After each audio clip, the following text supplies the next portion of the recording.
Want to bring in Chief Washington Correspondent and anchor of The Lead and co-anchor of State of the Union, Jake Tapper. Jake, in a moment, we're going to talk about how incredibly prescient you were, chillingly prescient 1 year ago today. But first, I do want to ask you, because we are going to hear from President Biden in a second, one of the things we're told he's going to say is he's going to ask, are we going to be a nation where we allow partisan election officials to overturn the legally expressed will of the people? That's what he's going to ask. At the same time, the Washington Post reports this morning there are 163 Republicans running for office around the country that will control election apparatus that are buying into the big lie. So the question may be, the answer may be yes. I mean, this country might be putting those people in office.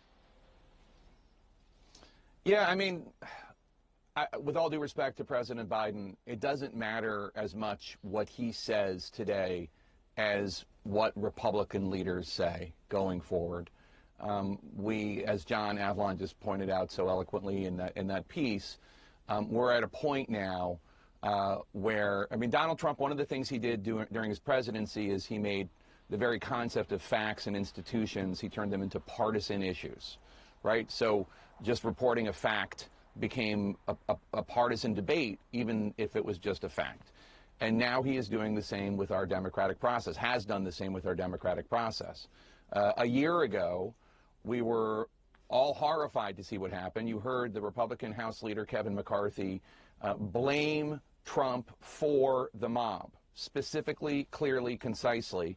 And now he will never criticize Donald Trump. The words that he said about Donald Trump bearing responsibility for the violent mob that attacked the Capitol, that very concept that he himself said, Kevin McCarthy, were I to say it right now, I could see Kevin McCarthy criticizing me for being partisan, even though I'm just repeating his own words against him. We need Republican patriots, not just Adam Kinzinger and Liz Cheney.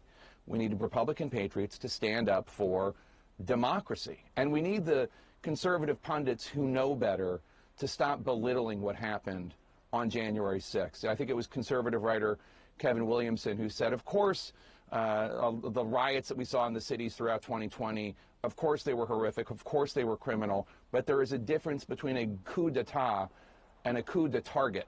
There is a big difference. It kind of feels like screaming into the wind, though. I mean, if you read this op-ed that's out in the New York Times by Jimmy Carter, he's talking about, you know, we're teetering on the edge, this democracy is, and he says it really takes Democrats and Republicans coming together, but that's not happening. I mean, Jake, finish this sentence, as you so often describe the State of the Union. 1 year later, the state of our union is? Teetering. Absolutely teetering. And it's not just Jimmy Carter, who has devoted much of his post-presidency period to standing up for democracy all over the world, and now is concerned about what he is seeing literally in his backyard. You have Karl Rove, the Republican strategist, I think he still works for Fox, talking about the Republicans who enabled the attack on the Capitol. And we need more statements like what we're seeing from Karl Rove. Now, certainly it's not as full-throated as what we're hearing from Jimmy Carter, but we need Republicans to stand up for this. We need the members of Congress, Republicans, who so bravely, so valiantly fought for democracy, fought for human rights abroad as members of our military. We need them to have that same courage when it comes to standing up for democracy in the United States. So, Jake, earlier in the show, we ran a mashup of CNN's coverage of January 6th, and you were on during that entire time, watching, witnessing the attack on the building behind us. But I want to play one moment. Brianna and I sat up straight when we heard you say this. This is you 1 year ago today. Let's listen. Trump supporters have stormed the U.S. Capitol. There are violent confrontations going on. Members of Congress have been told to shelter in place. There is going to be an attempt by the people who were part of this effort. President Trump, House Minority Leader Kevin McCarthy, Senator Ted Cruz, Senator Hawley, etc. There is going to be an attempt to whitewash what's going on right now. Yes. Yes. I mean, you were right. Well, that's not prescience. That's just like saying a crocodile is going to try to eat the deer. I mean, yes, this is what these people do. They have been lying They were, Josh Hawley, Ted Cruz, Kevin McCarthy, Donald Trump. These people lied about the election, and they helped incite what happened. All of them. It is, I don't know how much of it was coordinated, and that's for the Justice Department and the January 6th committee to determine, but it all was of a piece. You have Donald Trump staging a months-long campaign to try to undermine the election through various means, some of them legal and then turning into not legal, potentially even criminal, such as trying to shake down the Georgia Secretary of State. And then you had people like Ted Cruz and Josh Hawley and a majority of House Republicans signing on to that deranged lawsuit from the Texas Attorney General. They made all sorts of wild, crazy allegations about the election, trying to remove states' electoral votes from counting based on lies, based on just abject lies, saying that Philadelphia used election software that it did not use, et cetera, et cetera. You could do a whole show just on the lies in that one lawsuit.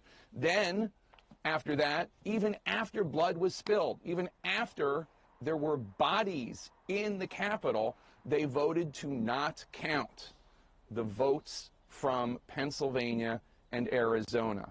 And did any of them, one of the best things, most telling pieces of legislation that happened in 2021 was from conservative Texas Congressman Chip Roy, a very conservative Republican who did not sign on to that crazy lawsuit and did not vote to undermine the electoral votes, but a huge opponent of Joe Biden and a huge supporter of Donald Trump.